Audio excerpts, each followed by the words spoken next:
Austatud daamid ja härrad, olgem ikka ettevõtlikud, sest tegelikult sellest algab elu. Tõepoolest, enne seda peab ka midagi olema, natuke armastust ja sünnib inimene, aga kõik muu on juba vist ikka väga suuresti meie enda teha.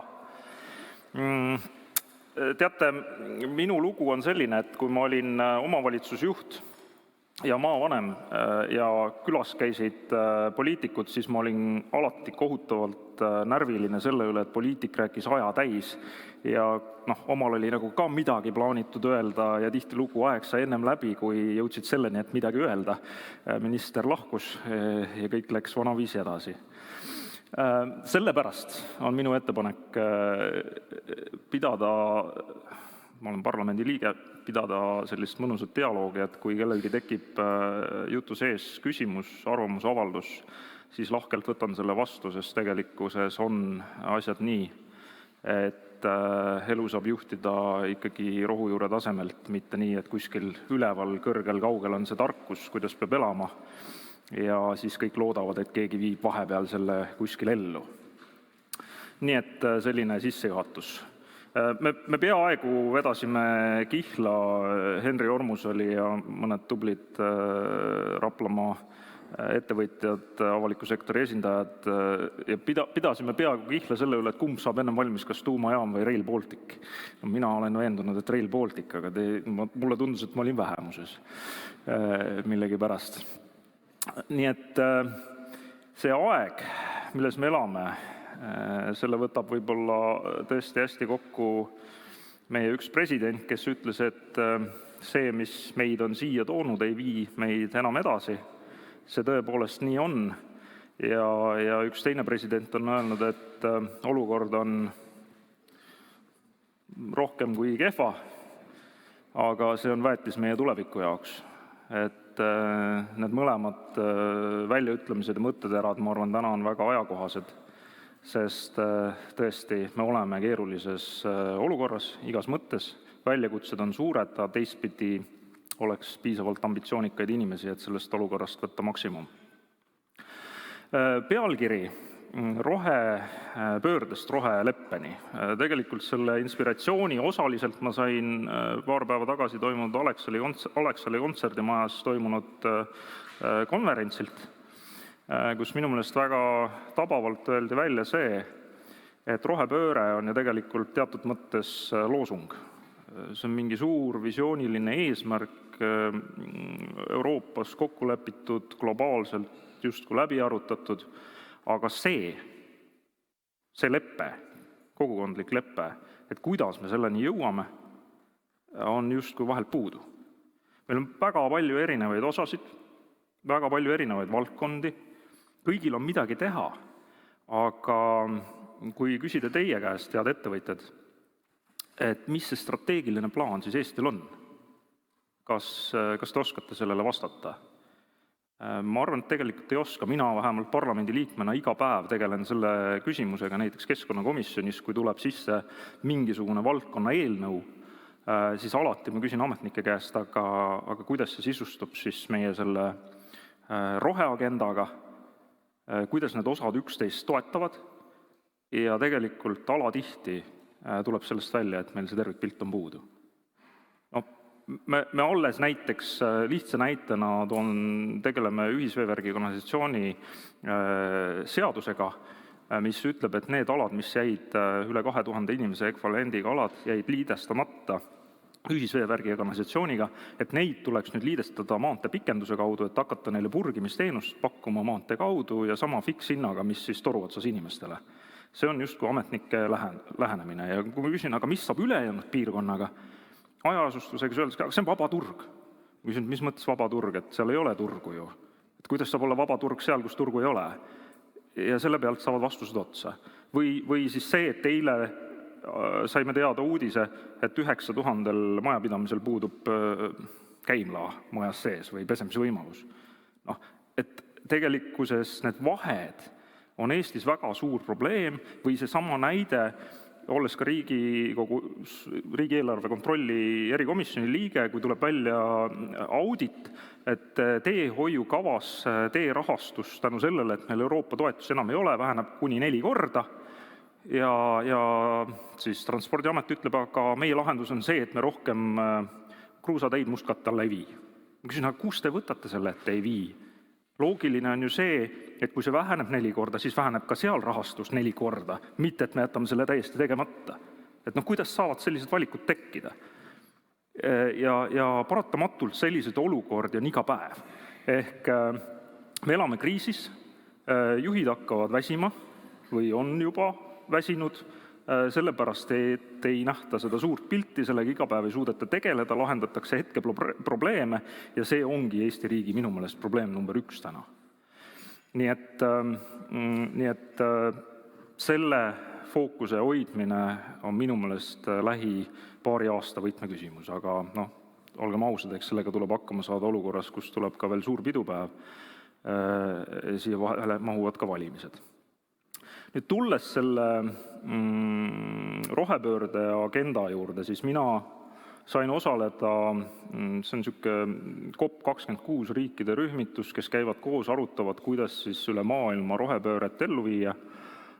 Seal on karvastest, sulelistest, ilusad kirjavad inimesed Aafrikast kõik koos ja arutavad ja tõsimueli loevad ette deklaratsioone. Ja mis sealt jääb kõlama? Kõlama jääb see, me oleme kõike seda valmis tegema, aga makske see kinni. Ja siis sa avastad, et halloo inimesed, saage aru, et me peame säästma, me peame tegema asju teistmoodi, me peame ressursse kokku hoidma, et kuidas saab seda kõike kinni maksta, et kes see maksab, et planeet justkui saab otsa, aga keegi ütleb, makske kinni, siis me oleme selleks valmis. Ja ma arvan, et see on põhimõtteline muutuse küsimus, et rohepöörde agendaga me muudame majandusstruktuuri. Seda saab teha järk-järgult nii, et tarbija võtab selle vastu. Kui klienti ei ole, kes seda kõike osta suudab, siis paratamatult seda ei ole võimalik ellu viia. Need on nii üksteise külge põimunud teemad ja sellepärast mulle tundub, et erinevates valdkondades kõik püüavad kiiremini joosta.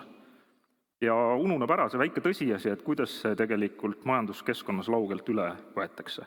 Sest ega ma ei väsi kordamast, et Euroopa Komisjon kogu energeetika valdkonna ülemineku CO2 tonni hinna baasilt arutas 25 eurot.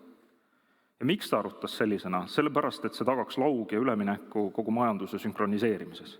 Et oleks võimalik üle minna, et turg võtaks selle kõik vastu. Aga mis juhtus? Kõik me teame, mis juhtus. Täna ta on vist 60 peal, oli vahepeal üle 90. Et see on see probleem ja loomulikult nüüd tõmmata seda raha välja sellest struktuurisest globaalsest süsteemist ei ole võimalik, sest selle taga on väga võimekad investorid, suur hulk raha, mis tekitaks teistpidi uue probleemi. Ja sellel samal riikide kohtumisel seal osales ka Rooma paavst Franciscus, kes pidas kõne ja alustas oma kõne põhimõtteliselt nii, et rohepööre või kliimamuutused, see ei ole usu küsimus. See on teaduse küsimus. Ja tõepoolest, ma arvan, et see on väga õige tabamine. Seal ei ole usuga mingit pistmist, see on teaduslikult tõestatud, et meil on suur probleem, fossiilseid kütuseid tuleb vähendada, ja sellest see kõik algab. Algab sellest, et meil on liiga suur reostuskoormus, sellega on rahva terviseprobleemid ainult kasvavad trendis, eriti hingamisteede haigused. Tegelikkuses kõik see, mis puudutab looduskeskkonda, üleujutusi, muid kaasnevaid temaatikaid, sellega tuleb hakkama saada, kui me tahame edasi liikuda samas tempos. Ja loomulikult kogu siis majandusstruktuuri muutus sellisena lihtsalt edasi minna ei saa. Muidugi, kui ma seda juttu rääkisin kohaliku omavalitsuse tasemel ehk Pärnu linnavolikogus, siis üks poliitiline jõud ütles, et aga nemad usuvad Anto Raukast, et mis sellest Rooma paavstist, ja nii see diskussioon siis veereb. Et igal ühel on oma lemmik ja püütakse siis saavutada selle pealt mingisugust profiiti, kes keda usub ja kes kellel annab hääled. Aga mida siis kokkuvõtvalt olen võib-olla mina teinud või millele pühendunud väga paljude teistega koos, siis ma tahaks meenutada ühte lugu siit mitte kaugel.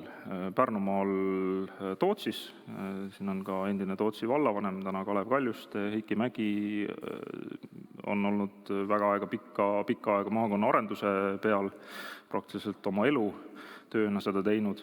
Ja kui riik andis meile ülesande planeerida tuuleparke, siis me võtsime selle fookuse, et me ei taha Pärnumaal näha üksikuid tuulikuid põhimõtteliselt hajaasustuses laiali pillutatuna, vaid me tahaks näha tööstusalasid. Ja toona sai ära markeeritud tegelikult paar ala, tootmisala. Üks oli siis Tootsi turbamaardla, teine oli Lavassaare pool. Ja panime näppu kaardi peale, ütlesime, et kuule, kas siin võiks ju proovida. Et inimene on sekkunud, midagi väga palju kaotada ei ole, seda ressurssi võiks kasutada uuesti ja energia tootmiseks. Mõeldud tehtud, nagu ikka, iga sellise asjaga käib kaasas ka poliitiline või siis avalik diskussioon. Muidugi, kui see plaan avalikuks sai, siis saime mõnedelt tuuleenergia tootjatelt sõimuartikli, et maavanem ajab tuuletootjaid sohu. Sellest on möödas rohkem kui 10 aastat. Tänaseks on ilmselt lähitulevikku vaatavalt maismaa tuuleparkidest see kõige suurem tuulepark, mis hakatakse järgmine aasta tegelikult ehitama. 38 tuulikut. Ja kui me otsisime Tootsile, ühele väikesele asulale lahendust selles samas, et kuidas siuke väike asula võiks ellu jääda monofunktsionaalse asulana, siis toona me kõik broneerisime endale sinna rajatavasse dementsete vanurite hooldekodusse koha piltlikult öeldes tulevikku vaatavalt. Täna me oleme olukorras, kus Tootsi vastu on ülikõrge huvi.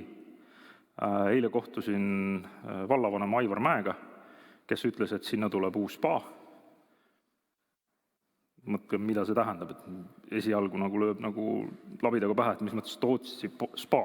Aga kui me mõtlemegi selle kontseptsiooni peale, et olles ka käinud päris palju maailmas ringi, spa teenus, heaolu teenus on ülikallis teenus igal pool. See ei ole laiatarbekaup. Meil on ta olnud teatud põhjustel nõukogude ajast üle tulnud, meil on olnud see klient olemas. Tänasel juhul kõik spaad on hädas.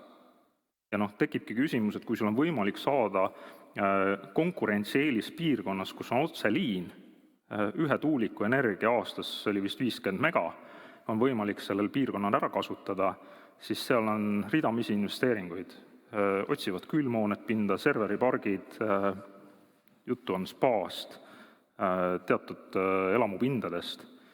Ehk tegelikult kogu see kontseptsioon avab väravad. Ja kui me siiamaani räägime tihti sellest, et talumistasu on see instrument, mida parlament menetleb, et see on väike samm ja midagi saab, eks, tegelikult peab sellisest energiavaldkonnast saama konkurentsieelis. Peab saama. Ja ma arvan, see on soovitus ka teile siin maakonnas, et ei tohi vaadata kitsalt energia tootmisala kui sellist, et ta tuleb ja võtab meilt midagi ära. Peab alati mõtlema, kui ta tuleb ja me oleme sellega nõus, siis mis me sellest vastu saame? Mis see konkurentsieelis on? Täna Pärnu, kogu rannaala, rannapiirkond mõtleb täna selle peale, et kui meretuulepargid peaks tulema, siis mis on see konkurentsieelis? Kas see on mingi tööstusala areng? Kui siiamaani me konkureerisime inimeste peale, et meil oleks töötajaid mingites tööstusalades, siis täna energia võrgutasuta või minimaalse võrgutasuga on meeletu konkurentsieelis. Ja me oleme kuidagi sattunud sellesse endise Ida-Virumaa nii-öelda seisusesse, kus seal toimub just taandumine sellest põlevkivist, siis uus nii-öelda surve energia tootmiseks on siin piirkonnas ja me peame väga läbi mõtlema, kuidas me strateegiliselt seda teeme. Kui me midagi lubame, siis see piirkond peab võitma. See ei saa olla nii, et tulevikus keegi hakkab midagi maksma millegi eest. See võit tuleb võtta nüüd ja kohe. Nii et see on üks väike näide, aga see sai alguse tegelikult sellest, et mitte keegi ei uskunud ja sõimati, et te tegelete jälle mingisuguse mõttetu tegevusega, mingi suuna mudimisega nii-öelda avalikus sektoris, mis ei tooda mitte kellegile mitte midagi. See on ainuke näide Eestis, kus on võimalik täna suurelt teha. Ainuke näide. Ja paradoks kogu selles asjas seisneb veel tegelikult selles, et nüüd me riigis räägime, et kuidas peaks soodustama. Aga kui me seda tegema hakkasime, siis punkt 1 oli see, et needsamad tuuletootjad sisuliselt vaidlustasid selle temaatika kohtus sellepärast, et jumala pärast oma anumast mitte kellelegi teisele maksta. Jällegi, kui me loome mingi subsiidiumi, et toetada, siis tegelikult mingil hetkel see saab takistuseks.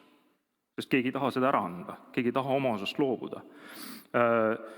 Kui see oli RMK ala, siis sooviti, et anda see otse üle riigile.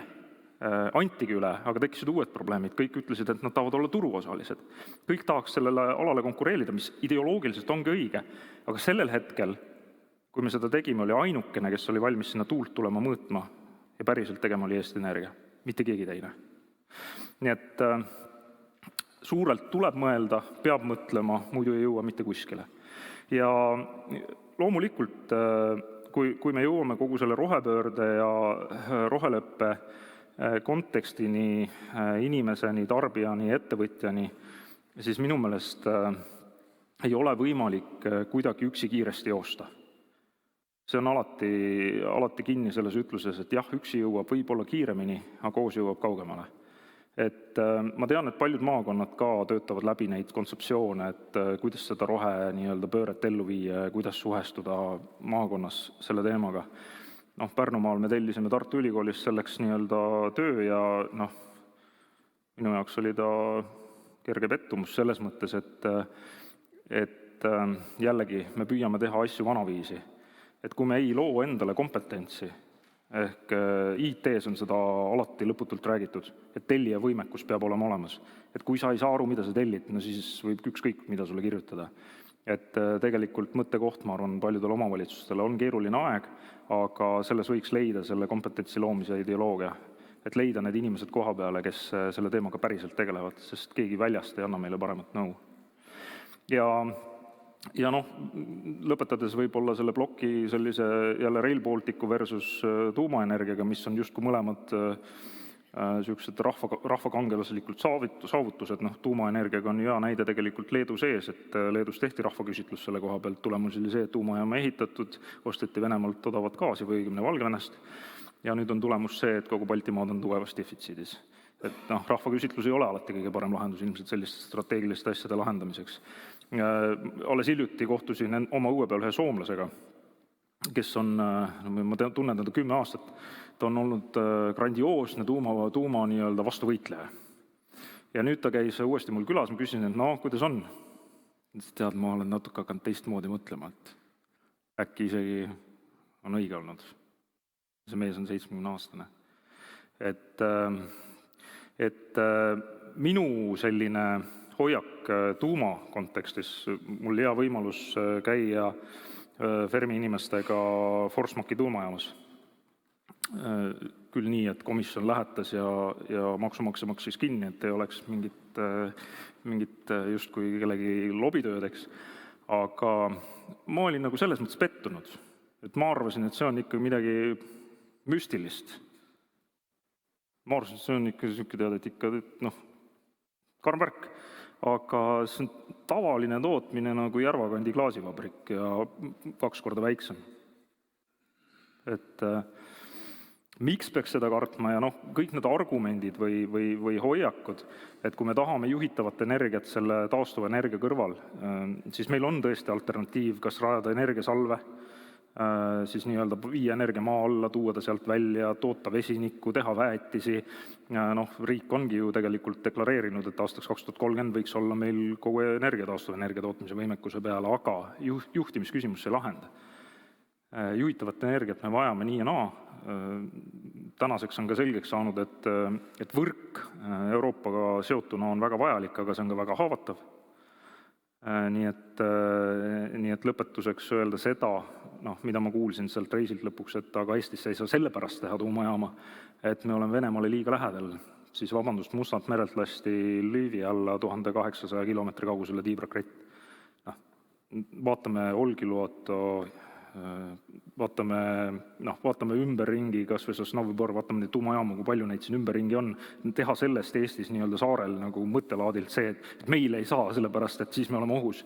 Ja tuumajaama üks muidugi positiivne tegur on see, et nimbi seal ei loe. Kogu Eesti on see tagaaed. Et seda ei saa teha kuidagi umbes nii, et tehke kuskile kaugemale, siis see mind ei mõjuta. Seal see häiring enam ei loe. Nii et tänases olukorras mul on veel aeg, eks? Või läks juba küsimuste aeg? Selge. Et võtangi kokku. Tänases olukorras tuleb julgelt ja suurelt mõelda. Ärge arutage omakeskis seda, et mis on konkurentsieelis või et riik tuleb ja lahendab. Parlamendist ei tule keegi seda küsimust lahendama. Kui te 4 jalaga seljas ei ole, ütle, et me oleme valmis näiteks tuuleparki taluma või midagi tegema, kui keskkonnamõjud on hinnatud, adekvaatselt hinnatud, siis tuleb iseennast kehtestada, sest selles olukorras keegi ei tule kandikul midagi pakkuma. Ja ma arvan, et päeva lõpuks see maailma päästmine ilmselt lähima 10 aastaga tehtud ei saa. See protsess on pikem, aga see murranguline nii-öelda majanduskeskkonna muutus ja mõttelaadi muutus, see juhtub ja teatud mõttes on juba juhtunud. Nii et edu ja ootan küsimusi. Võtame võib-olla selle menti küsimuse kõigepealt. Jaa, ma eeldan, et see on Andres Metsojale. Millas valge laev, LNG-laev Eestisse jõuab? Jaa, valge laev, LNG-laev on... See on jälle me elame sellises rahuaja keskkonnas, me tahame pikalt mõelda, kaaluda ja see reaalsus jõuab meile ikka kohale siis, kui mõni gaasitoru õhku lastakse. Tegelikult oli seda kõike ette aimata. Seda oli kõike ette aimata, et see olukord juhtub, aga seda oli vaja selleks, et minister Sikkut tuleks ja ütleb, et nüüd on laeva vaja. Aga kui me nüüd vaatame seda olukorda, et kus seda laeva siis täna võtta, siis vastus on, et ei kuskilt. Et mina ei oska sellele küsimusele vastata. Ma tean, et on loodetud selle peale, et soomlased aitavad meil seda probleemi lahendada, aga kui te vaatasite ühte slaidi ja vaatasite miinusmärke energiavaldkonnas, siis Soomel on omal väga suur probleem.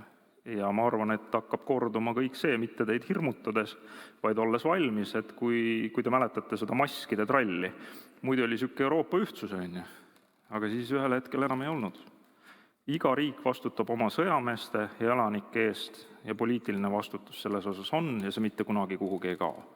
Nii et see oleks see vastus. Ja veel on siia laekunud küsimus, kuidas tagada taastuvenergia areng nii, et elukeskkond ei kaotaks. Kas Pärnu näitel on mõningaid positiivseid ja negatiivseid näiteid võimalik tuua? Jah, eks see elukeskkonna tasakaalustamine peab olema jälle ju läbiv teema, et alles hiljuti valmis üks uuring, et kus transpordisektoris kõige rohkem on võimalik hoida kokku CO2 emitatsiooni ja siis oli toodud näide, et see on siis üks näide tipust on raudteetransport, kus on seda võimalik teha. Seal on ka muidugi küsitav, millest seda energiat siis toodetakse jälle, alati valmistada ei ole. Ja teine pool sellest küsimust oli, et jalgrattaga. Et nüüd kui me mõtleme, et ega mõlemad vajavad nagu taristut, et nii jalgrattatee vajab taristut, kui ka tegelikult vajab see raudteetaristut, siis mõlemal on mõjud. Kahtlemata on need mõjud olemas.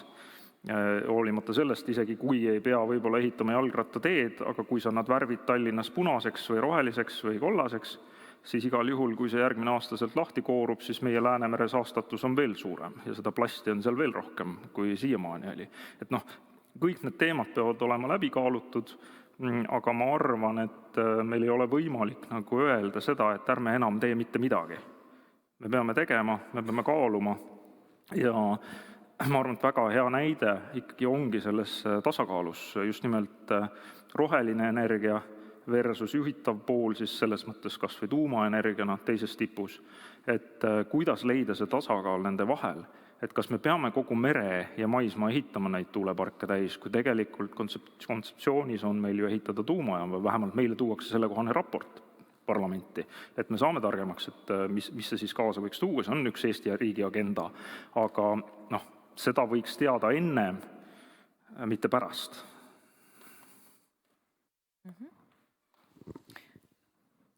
Meil on 5 minutit aega veel ja tuleb sealt küsimus ka.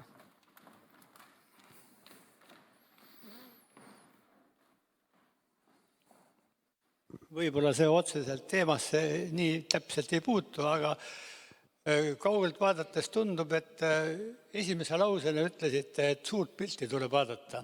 Ja minu küsimus on praegu see, et kas parlamendis on mingisugust jõudu või mingisugust, et oskaksid suurt pilti vaadata, sest tundub, et ministeeriumid igaüks rabab oma suunda, aga suurt pilti ei suuda keegi koordineerida. Isegi ministeeriumitel ja on eri arvutisüsteemid, mis kokku ei klappi. Ja aitäh, ei ole küsimus kuidagi mööda, väga asjakohane. Kui Eesti riik kardab metsanduse arengukava vastu võtta või menetleda, millest me siis räägime? Mets on meie kõige suurem taastuv loodusvara ja kui me isegi kardame sellega tegeleda, sellepärast et me läheme lõhki, me ei suuda kokku leppida, et kas on nüüd ikkagi liiga palju raiutakse või liiga vähe või et kas nüüd ikkagi me hävitame palju liike, et kus see tasakaal peaks olema, kui me ei julge seda otsust teha, siis teiste otsustega me ei saa ammugi hakkama. See on väga muret tekitav ausalt öelda. Ja mis selle juures on võib-olla kõige halvem, on see, et meil on hästi palju erinevaid väikeseid rahastatavaid ühinguid, kes tegelevadki teatud survel mingite teemade menetlemise iga päev, vaidlustades kõiki asju nii-öelda kohtu tasemeli välja, ehk jooksutades selle süsteemi umbe. Ja vaata siin tekibki, et kui sul on väga palju kõrval probleeme, millega tegeleda, siis peamine nii-öelda selline, peamine toru, mille sisse vaadata, mille ots on ümar, eks ole, et sa sinna enam ei tahagi vaadata, sellepärast et sa hajud nii ära.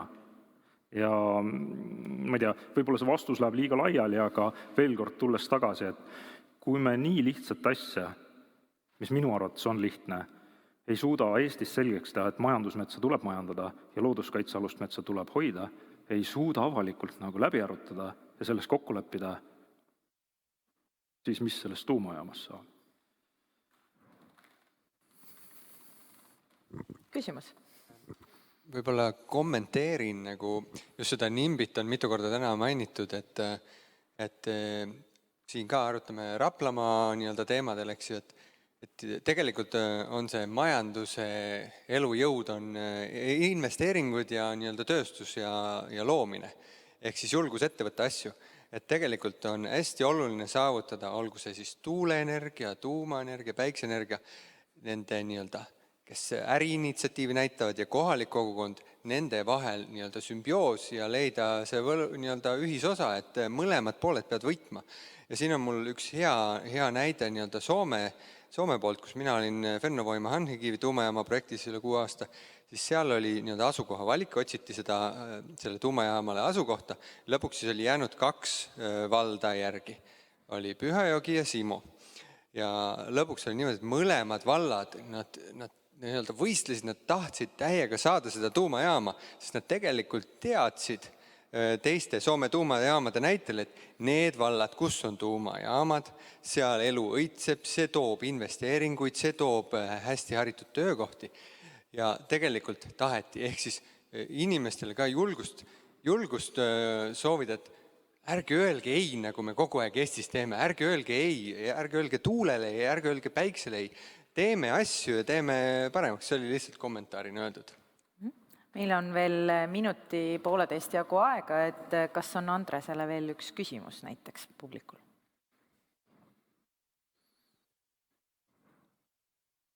Tundub, et need tahetakse hiljem privaatselt ära küsida, aga... Jaa, olge lahked, et võtke nööbist kinni.